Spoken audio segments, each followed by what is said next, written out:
Hola, ¿qué tal? ¿Cómo están? Bueno, vamos a retomar este último tramo de la unidad uno que había quedado sin desarrollar en la última clase. Así que voy a compartir pantalla y vamos a ver si podemos trabajar de esa manera. Eh, a ver si puedo ponerla así como presentación. Entiendo que sí. Bueno, ¿se acuerdan que nosotros veníamos trabajando esta unidad uno de la materia, que tiene como pregunta esta idea de cómo llegó la educación a convertirse en un derecho y que plantea el desarrollo el desarrollo histórico desde la difusión de la escuela moderna y el proceso de escolarización en América Latina en el último cuarto del siglo XVIII hasta llegar a la segunda mitad del siglo XIX, donde se conforman efectivamente los sistemas educativos nacionales latinoamericanos. Y en ese contexto, lo que, lo que nosotros fuimos trabajando es todo ese proceso, lo hicimos a través del, reconociendo el texto primero de Eugenia Roldán Vera. En segundo lugar, vimos los textos de Juan Carlos Tedesco, de Gabriela Osenbach para la perspectiva latinoamericana, Juan Carlos Tedesco para el caso argentino, y hoy vamos a introducir también algunos elementos del texto de Alejandra Virgin sobre el trabajo de enseñar, que trabaja sobre el desarrollo de las escuelas normales. Entonces, nosotros vimos un desarrollo, fuimos tejiendo como un desarrollo histórico educativo que tuvo estos elementos centrales, ¿no? Desde la difusión de la escuela moderna en este último tramo del periodo colonial. Marcamos algunos hitos a partir del proceso de independencia, cómo cada vez van haciendo más fuertes estas ideas acerca del rol potencialmente transformador que tiene la escuela de primeras letras o esta educación elemental para la transformación de las sociedades, y cómo esas ideas que venían de la tradición ilustrada se van encontrando cada vez con la construcción de cada vez más cantidad de escuelas de distinto tipo, que van a estar ancladas en distintas entidades, algunas religiosas, otras civiles, algunas particulares, algunas dentro de la órbita del Estado, tal como plantea Eugenia Roldán Vera. Pero marcamos estos hitos, ¿no? El proceso de independencia, donde vimos este, a estos responsables de los procesos de independencia también interesados en el rol de la educación e impulsando acciones educativas. Vimos el proceso de expansión, la difusión del método Lancaster alrededor de la década, a partir de la década del 20, del siglo XIX. Y por último, la clase pasada vimos más bien cómo se formula hacia mediados del siglo XIX un conjunto de ideas ya más desarrolladas, más organizadas, más sistematizadas acerca de la educación de elemental planteada como una necesidad imperiosa para que América Latina se vincule a la modernidad. Y básicamente se van estableciendo cada vez más claramente, a partir de esa formulación, en la que encontramos a Sarmiento como un referente muy claro de esa formulación, aparece cada vez más esa vinculación entre la educación planteada cada vez más como responsabilidad de los estados y como derecho de los ciudadanos. Nos quedaba, recuerdo que en los últimos minutos de la clase pasada fuimos hacia las características que tenían los estados, porque bueno, puestos ya a plantear como este último y cuarto mojón en esta unidad uno, efectivamente el tema el proceso efectivo de construcción de los sistemas educativos nacionales en América Latina. Lo que planteamos es que para poder hablar de estos sistemas educativos tenemos que hablar de efectivamente la etapa de la construcción de los estados nacionales, ¿no? Entonces recuerdo que recuperamos este fragmento de Gabriela Osenbach, Estado y Educación en América Latina a partir de la independencia, donde lo que ella plantea es como después de un periodo de una larga espera entre la independencia, digamos, y la efectiva conformación de los sistemas de los estados nacionales, bueno, cuando efectivamente en la segunda mitad del siglo XIX se empiezan a conformar estos estados nacionales, lo hacen dejando atrás lo que consideraban una etapa, bueno, una etapa inestable, de inestabilidad política, de violencia, de incapacidad para construir órdenes sociales, órdenes políticos, perdón, estables, y que a partir de ahí, en el marco de los procesos que tienen que ver fundamentalmente con la incorporación cada vez más efectiva de algunas regiones de América Latina al mercado mundial, ¿no? ¿Cómo aparece ahí entonces estos estados, cómo se van conformando estos estados nacionales, básicamente bajo la impronta de las ideas del liberalismo, en algunos casos quizás más conservadores, pero básicamente las ideas fuerzas que van a comandar estos procesos van a ser las ideas liberales. Y lo que dice ella advierte es que justamente por las características que tienen estos estados, por quienes están llevando adelante el proceso de construcción, que son estos pequeños grupos, esos sectores de las altas burguesías económicamente activas, vinculadas al mercado mundial y que están tratando justamente de avanzar en la incorporación efectiva de América Latina a esos mercados. Son sectores que desconfían bastante de las características que tienen los sectores populares de sus territorios y que plantean lo que van a terminar es por conformar estados de características más bien oligárquicas o elitistas, ¿no? Mientras que en las constituciones de estos nuevos estados, por lo general, se formulan principios que dan cuenta del carácter democrático de los sistemas políticos que ahí se van a conformar, ¿no? Sostenidos en la soberanía popular, etcétera. Lo que va a pasar en la práctica es que se van a generar justamente prácticas políticas a través de las cuales el poder va a quedar concentrado en pocas manos, bueno, por lo menos durante un tiempo, como vamos a ver más adelante, eso ya bien entrado el siglo XX, o en las primeras décadas del siglo XX va a ser puesto en cuestión. Pero en esta segunda mitad del siglo XIX, el tipo de conformación estatal que caracteriza a América Latina tiene estas características oligárquicas. Un pequeño grupo vinculados a sectores potencialmente con muchas posibilidades económicas, van a llevar adelante, muy impregnados por estas ideas liberales, van a llevar adelante estos procesos de conformación de los estados nacionales. Si ustedes recuerdan el texto de Andrea Lío que están viendo en los prácticos, ¿no? Acerca del sistema educativo oligárquico, así lo define ella, para hablar del sistema educativo argentino, bueno, vemos acá justamente lo que plantea Gabriela Osenbach como un marco más general, a escala latinoamericana, pensar efectivamente en un Estado nacional, unos estados nacionales latinoamericanos con estas características, eh, y que van a configurar sistemas oligárquicos que también van a tener estas características, ¿no? Porque lo que vamos a ver justamente es que se basan en esa intención, digamos, esos sistemas educativos de expandir la educación primaria justamente para transformar las características socioculturales de la población. Vimos entonces, muy brevemente, lo retomo, vimos qué implica en términos más de la sociología política, pero también de la historia política, qué significa construir el Estado, qué significa la construcción del Estado, qué pasos implica la construcción del Estado en la segunda mitad del siglo XIX. Bueno, ahí recuperamos a un autor, que no lo tenemos como parte de la lectura obligatoria, pero pueden acercarse como parte de la lectura complementaria, Oscar Oslak.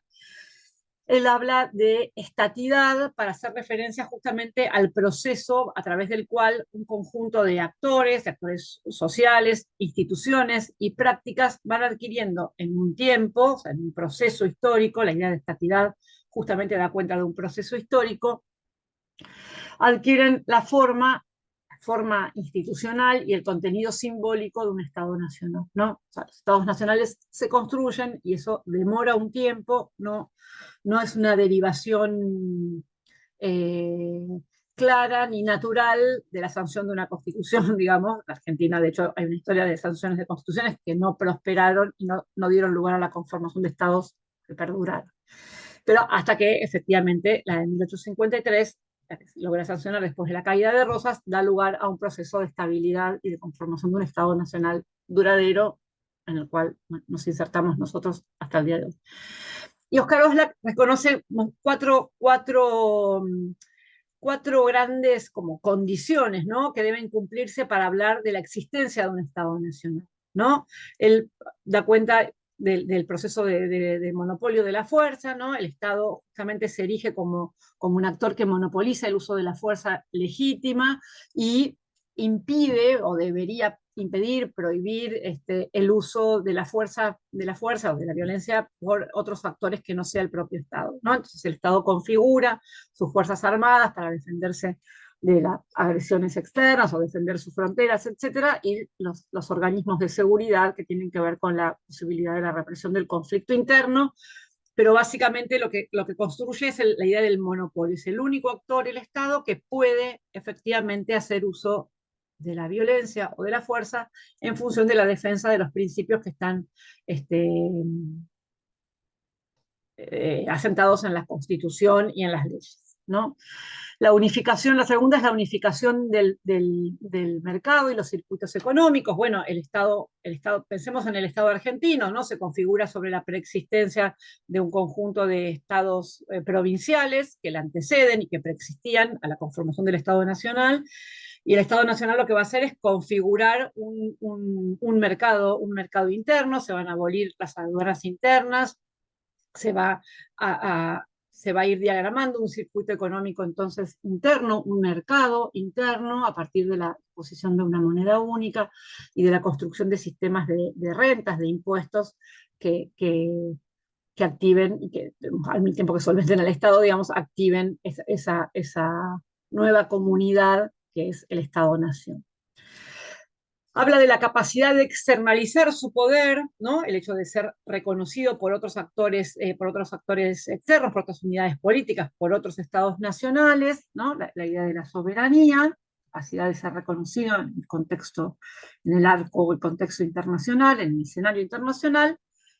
La configuración de todo un conjunto de una burocracia especializada que tiene que ver con las distintas actividades que el Estado Nacional va a llevar adelante, bueno, no sé, la puesta en funciones de los tres poderes del Estado Nacional en una estructura republicana, ¿no? El Poder Ejecutivo, Legislativo, Judicial, y toda la red de la administración, ¿no? Pública, que justamente tiene que ver con la posibilidad de poner en marcha estas otras atributos o capacidades que va a desplegar el Estado. Y por último, señala la capacidad para la producción de la identidad colectiva, como el Estado, estos estados latinoamericanos modernos, que se construyen sobre entidades múltiples que preexisten, entidades me refiero a las provincias, llamadas de otra manera en otras regiones, pero en la Argentina llamadas provincias, en las que por ahí digamos, tenían tradiciones culturales muy diferentes, se hablaban distintas lenguas, bueno, tenían eso, prácticas culturales diferentes, y justamente de lo que se va a tratar el Estado es de producir una identidad colectiva nacional, una identidad colectiva nacional, y esto va a tener que ver justamente con el marco de legitimación interna del Estado Nacional. Y en este último rubro, en el punto 5, va a tener un rol particular la escuela, ¿no? La escuela va a ser una herramienta fundamental para la cohesión interna y para la difusión de las ideas de la nación. Entonces, si dejamos acá más o menos planteado el Estado, las características del Estado, vemos efectivamente, bueno, cómo en el marco, mientras se van formando o en el proceso de formación de los estados nacionales, se van formando los sistemas educativos en América Latina, los sistemas educativos nacionales.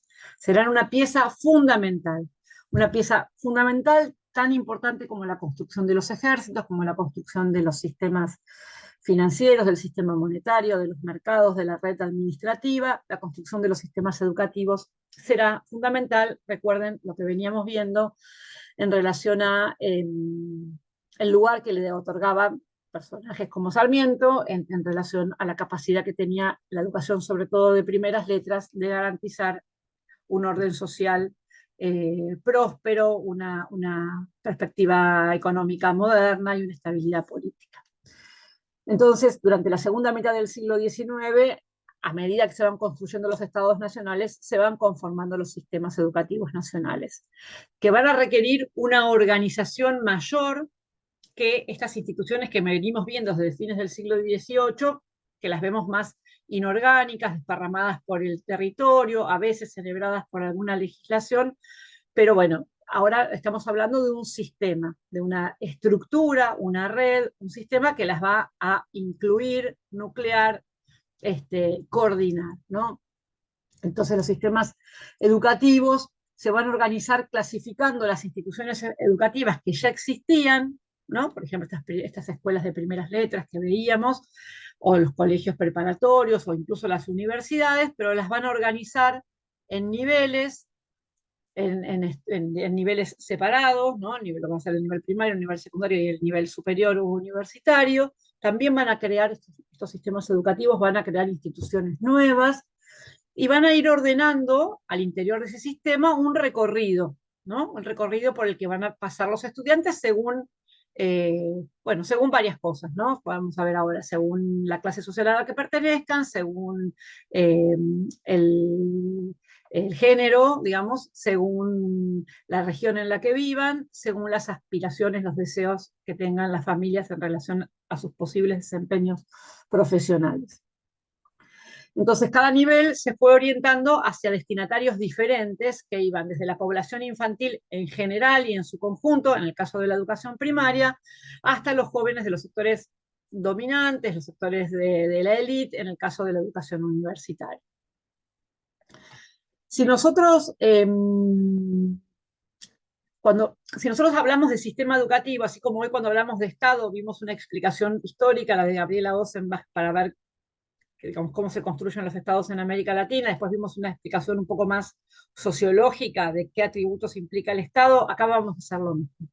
Vimos recién, más o menos, cómo dimos una explicación de cómo se conforman los estados latinoamericanos, los sistemas educativos latinoamericanos, ¿no? Reuniendo lo viejo y creando otras instituciones nuevas y ordenando a la población. Pero ahora vamos a ver, si lo vemos desde una perspectiva sociológica o más desde la sociología de la educación, de qué hablamos cuando nos referimos a sistemas educativos. ¿Qué tiene que haber para que nosotros hablemos de sistema educativo y no de educación o de escuelas o de instituciones educativas como en el periodo previo al que estamos trabajando? Entonces, un sistema educativo, va a decir Viñao en su texto Sistemas Educativos, Culturas Escolares y Reformas, va a decir, un sistema educativo se define como el conjunto organizado de instituciones de educación formal que reúnen al menos los siguientes rasgos. Y él va a enumerar, bueno, en su texto los va a detallar, va a explicar un poco más cada uno de estos rasgos, pero tiene que haber estas instituciones diferenciadas por ciclos o niveles, niveles que se van a relacionar entre sí, instituciones gestionadas, supervisadas o controladas por agencias públicas, puede ser el Estado nacional, provincial, municipal, costeadas al menos en parte, o sea, en su totalidad o en parte por las administraciones públicas, a cargo de personal docente formado, especialmente formado, seleccionados y supervisados por agentes públicos y retribuidos con fondos públicos, instituciones que expidan certificados regulados por los poderes públicos, un certificado que te permita pasar de un nivel primario a un nivel secundario, ¿no? Entonces, cuando hablamos de sistemas educativos, tenemos que ver que se cumplan estos atributos, estos rasgos en ese periodo histórico, digamos, en el que estamos indagando, ¿no? Pero, como vimos, así como los estados nacionales no se construyen de la noche a la mañana, sino que implica un proceso bastante largo, conflictivo, digamos, con avances y retrocesos, en el marco de la construcción de los sistemas educativos nacionales podemos pensar lo mismo, ¿no? Y acá vamos a basarnos en otro autor, del Müller, que dice, bueno, si queremos volver a mirar un poco en perspectiva histórica, cómo se construyen los sistemas educativos nacionales, ¿no? Sin detenernos en un caso particular, sino hablando en general, nosotros podemos pensar que hay un proceso de sistematización en el que podemos reconocer fases, ¿no? Distintas fases. Y él dice, distingue tres fases. La construcción, la fase A o 1, ¿no? La primera, la construcción, caracterizada por la construcción, introducción y difusión de la forma escolar, que va a coexistir con otras formas de organizar prácticas de reproducción cultural o educación, bueno, esto un poco es lo que vimos en el comienzo de la cursada, ¿no? Como la forma escolar se va despegando de otras formas entre fines del siglo XVIII y principios del siglo XIX, ¿no? Como primer paso se tiene que difundir la escuela como forma institucional dedicada a la transmisión de la cultura. Una segunda etapa tiene que ver con la organización de redes, circuitos, algunas instituciones fundamentales o determinantes, o protosistemas educativos. Estos van absorbiendo y o desplazando prácticas educativas no escolares que las van definiendo por la negativa como prácticas informales o no certificadas o irregulares, ¿no? ¿Se acuerdan cuando hablábamos de la difusión del método Lancaster y cómo en algunos países, dijimos, en algunas regiones, vimos el caso de la provincia de Buenos Aires, se construye como un protosistema educativo, un intento de regular, ¿no? En un contexto muy confuso y muy conflictivo, un intento de regular la oferta educativa a partir de la difusión del método Lancaster, podríamos pensar en esta segunda fase de Deltef-Müller.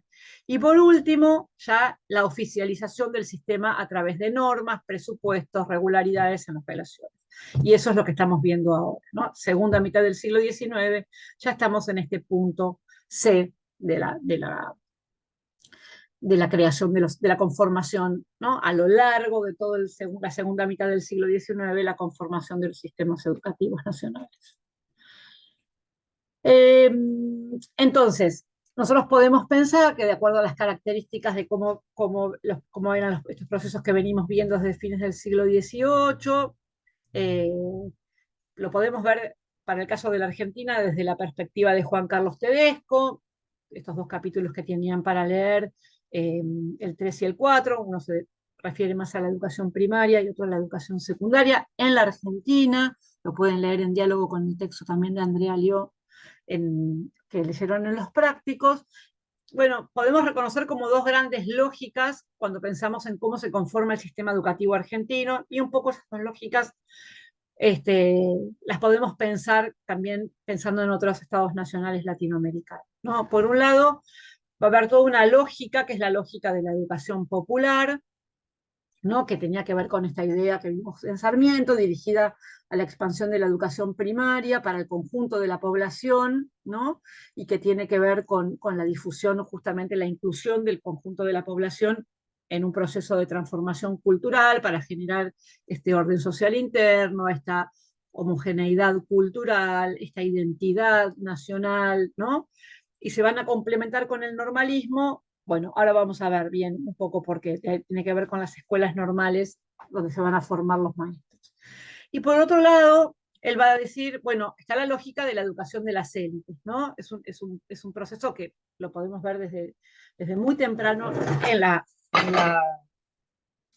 en la época colonial, con la creación de universidades y colegios preparatorios. Bueno, algo de eso continúa, ya ahora en el marco de estados nacionales modernos, ¿no? Pero que tiene que ver con pensar la educación, el bachillerato, la educación en los colegios preparatorios, como una educación orientada a un sector más, una porción más chica de la población, aquella que va a continuar con estudios universitarios, y y que y que va a tener como fuertes conexiones con el sistema político, con el mundo de la política, etcétera. Él va a hablar Juan Carlos Tedesco tiene como una hipótesis muy fuerte, que es que la educación cumple un rol político, siempre cumple un rol político, que la educación elemental tiene un rol político más general, en términos de pensar en esto de la cohesión social, la cohesión interna, de garantizar la estabilidad en términos de estabilidad interna, mientras que la educación secundaria y universitaria tiene que ver ya con una función política más específica en la medida que forma sujetos aptos para desempeñar papeles políticos. No porque forme como una carrera de político, ¿no? No como si fuese una escuela para carrera de políticos, sino justamente que tiene que ver con estos ámbitos de sociabilidad de los colegios preparatorios y las universidades como lugares más pequeños donde los hijos de las altas burguesías de las distintas provincias hasta ese momento bastante enfrentadas por distintas cuestiones a lo largo de la primera mitad del siglo XIX, ahora se encontraban en esas instituciones y compartían no solamente un programa de contenidos donde estudiaban las mismas materias, sino que por lo general vivían en internados. Muchos de estos colegios preparatorios tenían internados, compartían los mismos hábitos de lectura, las mismas prácticas deportivas, los mismos juegos, las conversaciones, y eso generaba también la configuración de una clase dirigente a nivel nacional, ¿no? Esta es la idea. Insisto con esto que venía diciendo recién, ¿no? No es un proceso que ocurre de la noche a la mañana. La formación de los sistemas educativos nacionales es un proceso lento, lo podemos reconocer a lo largo de toda la segunda mitad del siglo XIX. Eh, si pensamos en términos esquemáticos, este esquema puede presentarnos una caracterización de, de estos sistemas, donde vemos efectivamente una base amplia de la educación primaria, esta que está marcada en celeste, ¿no? Que incluye al conjunto de la población, fundamentalmente para garantizar que los sectores populares vayan, que los hijos de los sectores populares vayan a la escuela y sean transformados socioculturalmente en ese proceso, y ahí se abren como dos circuitos distintos, ¿no? Por lo menos en este periodo de la segunda mitad del siglo XIX. Después van a aparecer otras instituciones, pero en estas primeras etapas, estas primeras, ¿no? Un segundo nivel donde vemos acá dos instituciones educativas muy diferentes. Una, voy a empezar por esta, las escuelas normales, que están marcadas en verde, que van a plantear la iniciativa de la formación de docentes. Vino que decíamos que una de las características de estos sistemas educativos es que van a contar con personal profesional. Buena parte de América Latina va a adoptar el modelo europeo de formación de docentes, que es el modelo de las escuelas normales, que es un modelo de origen prusiano, alemán, pero que después va a difundir muy fuertemente Francia, digamos, a partir de la expansión napoleónica, y que se difunde en buena parte de Europa y que se difunde y llega acá a América, ¿no? Una institución de nivel medio, la escuela normal, que brinda una formación para formar a maestras, maestros, profesores, profesoras. Y si bien lo digo así, nombrando los dos géneros, digo porque efectivamente hubo escuelas de maestras y de profesores, algunas de mujeres, algunas de varones y otras mixtas, ahora vamos a ver, sobre todo en esta etapa fundacional.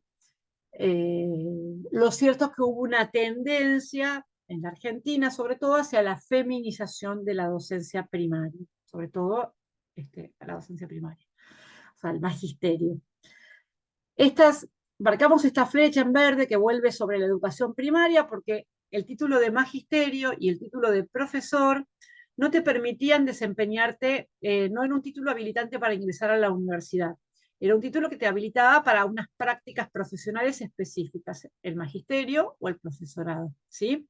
Entonces, por eso creemos que, digamos, con varios de los autores referentes del campo de la historia de la educación latinoamericana, que esta institución del nivel secundario, las escuelas normales, se volcaron establecieron un vínculo, un circuito educativo, fíjense ustedes, ¿no?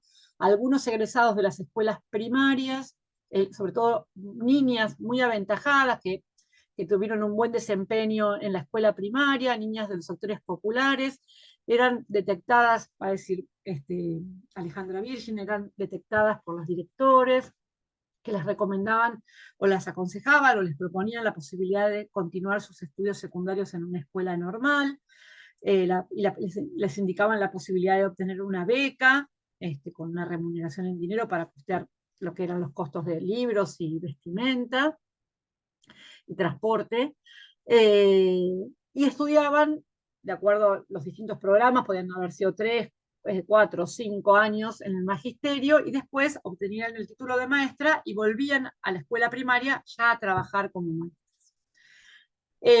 Entonces acá hay un circuito que se cierra sobre sí mismo, ¿no? Que se cierra sobre sí mismo, de la escuela primaria al magisterio como institución secundaria, y de ahí de vuelta a la escuela primaria ya como una profesional docente.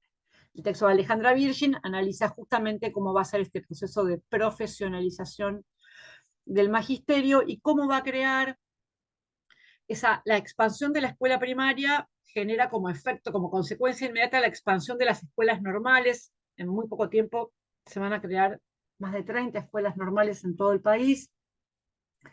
Y cómo ese proceso generó también una forma, una cultura escolar muy particular, una forma de enseñar y aprender, una forma de analizar, de pensar también ese proceso acerca del rol de la educación primaria, una forma de vincularse muy atravesada también por esta cuestión de la feminización, que, bueno, que configura un conjunto de ideas particulares, singulares, que exceden lo estrictamente pedagógico y didáctico, pero tienen mucho de eso, digamos, acerca de cómo se enseña, cómo se aprende, etcétera, que se va a denominar normalismo.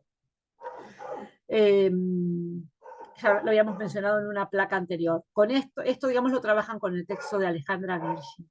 El otro circuito es el circuito que vincula a algunos egresados de las escuelas primarias, aquellos por lo general hijos de la alta burguesía, pero cada vez más esto va a ser aprovechado por otros actores sociales de otros sectores de la sociedad, sobre todo clases medias, que van a ir a los colegios preparatorios, en la Argentina colegios nacionales, en otros países escuelas preparatorias, escuelas nacionales preparatorias o institutos, según los países van a tener distintas denominaciones. Son colegios que brindan el título de bachiller, que va a ser el único título habilitante para ir a la universidad, ¿no? Y la universidad, además de brindarte un título profesional para desempeñarte en, no sé, la rama del derecho, de la medicina, más adelante de las ingenierías, no sé, por decir algunas, en realidad ahí, en la segunda mitad del siglo XIX, era un recorrido, un circuito, un itinerario que llevaba, en el marco de estos estados oligárquicos, era el circuito más característico del sistema educativo oligárquico porque llevaba algunos sectores de las burguesías locales al mundo de la política, no tanto por los cargos electivos, sino también por el alto funcionariado, ¿no? Los funcionarios públicos, etc. Pero bueno, digamos, el esquema este no lo reproduce tanto, pero es un esquema, un sistema educativo que va teniendo unas características cada vez más piramidales, ¿no? Si pensamos en el caso de la Argentina, digo, porque este punto C tiene unas características que el punto C de la unidad 1, que tiene que ver con la formalización legal del sistema educativo, de los sistemas educativos nacionales. Si lo pensamos en la Argentina, este armado que acá vemos en el campo, en el plano más del esquema, lo podemos mencionar de otra manera, viéndolo en la perspectiva de las leyes, ¿no? Como las leyes que se van sancionando van marcando entonces un recorrido desde la Constitución Nacional, que consagra, distribuye las primeras atribuciones, ¿no? Las escuelas, la educación primaria será responsabilidad de las provincias y la educación secundaria y universitaria de la nación, y también en la Constitución Nacional se consagra el saber como un derecho de los ciudadanos y enseñar y aprender también como derechos de los ciudadanos. Entonces ahí está la cuestión de la distribución entre derechos y obligaciones. Eh, pero bueno, rápidamente las provincias van a tener varios problemas económicos, entonces para solventar este principio constitucional y van a pedir auxilio a la nación para poder crear escuelas primarias. El Estado Nacional va a dictar la ley de subvenciones en el año 71 para que se creen escuelas en las provincias financiadas con dinero de la nación. Algunas provincias, como la provincia de Buenos Aires, van a ir dictando sus leyes educativas, sus leyes de educación primaria, porque la ley de subvenciones establecía que el Estado Nacional les prestaba plata en la medida que las provincias dicten las leyes de educación primaria. Pero así todo eso no fue suficiente, eh, porque las provincias seguían con problemas económicos y los dineros depositados para crear escuelas no siempre iban a ese fin, digamos. En el año 84, 1884, el Estado Nacional dicta la Ley de Educación Común, la 1420, que es como la ley considerada como la gran ley argentina de educación, que el Estado Nacional tenía en ese momento bajo jurisdicción bastante territorio de la nación que dependía directamente del Estado Nacional porque no estaba constituido como provincia. Por un lado, la capital federal, que acababa de recortársela a la provincia de Buenos Aires, que era un territorio chico, pero muy densamente poblado. Y por otro lado, territorios del sur, de La Pampa para abajo, digamos, todo el territorio considerado nacional, eh, y la región, el noreste de la Argentina, ¿no? Chaco, Formosa, que también eran territorios sobre los cuales recién había avanzado el ejército desplazando a los pueblos originarios y todavía no había adquirido estatus de provincia. Entonces, el Estado Nacional dicta la ley de educación común, esa ley que establece que la educación elemental será eh, obligatoria, gratuita, graduada, mixta, no religiosa, ¿no? Que es como el faro, digamos, de la educación argentina, lo establece en principio para esos territorios. Y por último, mencionamos acá la ley Laínez, porque es una ley que se dicta en 1905, en la medida que el Estado Nacional seguía recibiendo las solicitudes de las provincias de ayuda, de auxilio económico para poder seguir manteniendo escuelas y respondiendo a ese mandato constitucional de brindar educación primaria a toda la población infantil en sus territorios, como no tenían plata o digamos, tenían problemas financieros las provincias, el Estado Nacional dicta la ley Laínez, que es una ley a través de la cual el Estado ya no les presta dinero a las provincias para que funden escuelas, sino que directamente crea escuelas primarias de carácter nacional en territorio provincial. Más temprano o más tarde, casi todas las provincias van a suscribir a la ley Laínez y van a terminar incorporando escuelas primarias de carácter nacional en sus territorios. Entonces, en casi todas las provincias van a existir escuelas primarias provinciales, escuelas primarias nacionales, además de las escuelas, colegios preparatorios o nacionales de nivel secundario o las escuelas normales de nivel secundario. Eh, bueno, un poco querría cerrar ahí, no quiero avanzar más, tenía un poco algunos números más sobre las escuelas, escuelas normales, las cantidades de escuelas normales, las paso rapidito, mientras me quede algo de tiempo, la cantidad de escuelas normales que se crean en el periodo, en la segunda mitad del siglo XIX, desde 1870, que es 871, que es la primera, la de Paraná, y fines de la década del 90, principios de la década del 90, se crean 34 escuelas normales, es un número bastante importante. Si pensamos en los colegios preparatorios, a partir de la creación del colegio de Buenos Aires, perdón, ahí la fecha está mal, es el 63, no el 53. Después se van creando en otras capitales de provincia. Y termino esta presentación con una foto que es un poco engañosa, pero bueno, es una foto familiar, por eso la presento. Este es el año 1903 en el Colegio Nacional de la Ciudad de La Plata. Estos son los estudiantes de quinto año. Era un colegio, en principio, los colegios preparatorios, los colegios nacionales eran para varones, aunque no estaba establecido en términos de prohibición para las mujeres, sino que las mujeres no iban a esos colegios, digamos, no, culturalmente, socialmente, no tenían a qué ir, digamos, ¿no? Esa era la lógica digamos, de la estructura, digamos, de un sistema patriarcal, digamos, en el que las mujeres tenían acceso a muy poca cosa. Esta mujer que ven acá, vestida de blanco con todos sus compañeros, parecen todos bastante más grandes, son estudiantes de quinto año, le insistió mucho a su padre para que la deje entrar al Colegio Nacional, y bueno, finalmente lo logró unos años después, es un poquito quizás más grande que otros de sus compañeros, eso, bueno, la edad podía variar un poco, si tenían que tener la escuela primaria terminada.